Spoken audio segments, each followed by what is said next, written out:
कभी अधीर न होने वाला हृदय भी आज अधीर हो उठा। विशाल राज्य के अधिकारी राणा के लड़कों की यह दुर्गति उनके लिए असहाय हो उठी। उन्होंने उसी समय एक पत्र सम्राट अकबर के पास भेजा। वह जानते थे कि अगर अकबर की स्वाधीनता स्वीकार करते हैं तो वह पुनः अपना राजपाट सब कुछ पा सकते हैं। पुत्र पुत्री सभी सुखी रह सकते हैं और परिवार की खुशियां वापस लौट सकती है। अकबर के दरबार में वह पत्र पहुंचा। अकबर के आनंद की सीमा ही न रही। दिल्ली में बड़ी धूमधाम से आनंद बनाया जाने लगा। अकबर ने वह पत्र पृथ्वीराज को दिखाया।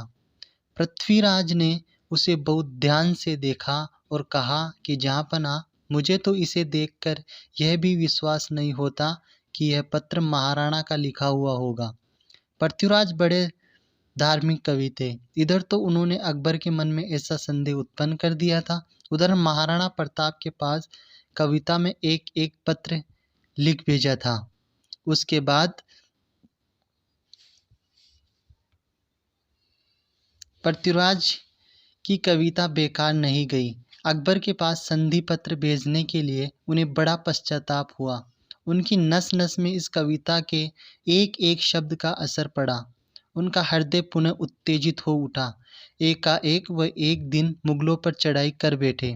बहुत सी सेना मारी गई, पर प्रताप का अभिष्ट पूरा नहीं हुआ। उन्हें पुनः सिकंदराव की पहाड़ियों में छिपना पड़ा। फिर कष्टों ने आ घेरा। अब प्रताप की सारी आशाएं जाती रही और उन्होंने जन्मभूमि को त्याग कर दिया।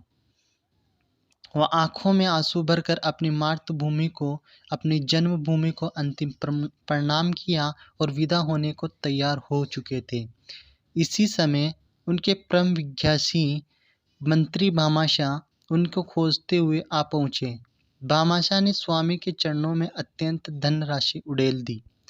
विशाल राज्य के स्वामी महाराणा प्रताप बिना धन के कुछ नहीं कर पा रहे थे और उन्होंने उसी धन से वापस सेना इकट्ठी की और शहबाज खां के पास युद्ध की घोषणा भेज दी।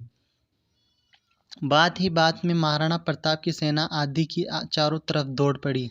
देखते देखते चित्तौड़, मांडलगढ़ आदि 2-3 स्थानों पर महाराणा ने अधिकार कर लिया। औरों के लिए तो नहीं, मगर अपनी जन्मभूमि चित्तौड़ अधिकार में नहीं आने के कारण वह काफ़ी दुखी हो गए थे।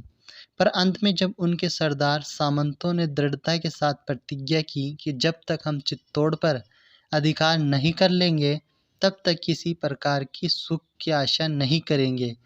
सरदारों की इस प्रतिज्ञा से राणा प्रताप के हृदय में संतोष हुआ। उनके चेहरे पर एक दिव्य ज्योति दिखाई दी और उन्होंने अपना शरीर त्याग दिया था।